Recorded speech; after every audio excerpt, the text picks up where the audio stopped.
Nagsampa ng reklamo sa Ombudsman si ACT Teachers Party List Representative Antonio Tino para paimbestigahan ang maanumalya umanong flood control projects na nasa distrito ni Davao City Representative Pulong Duterte.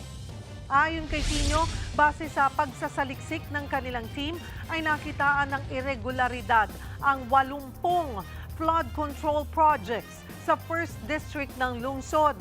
May ilang proyekto raw na doble ang kontrata at budget na inilaan. May ilan din daw na idiniklarang 100% complete kahit hindi pa natatapos.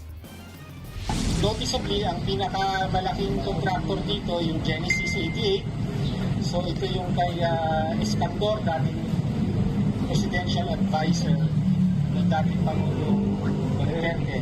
So in other words, malapit talaga ito sa mga Duterte. Dapat mas imbestigahan dahil may mga red flag, may mga marka ng anomalya ang mga ito.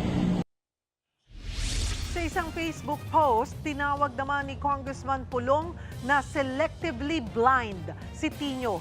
Tanong pa ni Pulong, bakit pinag-iinitan ang Davao gayong sangkot sa mas malalaking kontrobersya ang mga nasa administrasyon at mga kaalyado nito.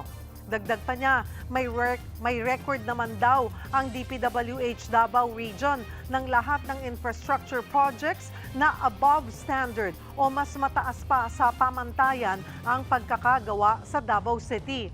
Pero imbis na kilalanin yan, ay mas interesado pa raw si Tino na siraan ang pamilya Duterte.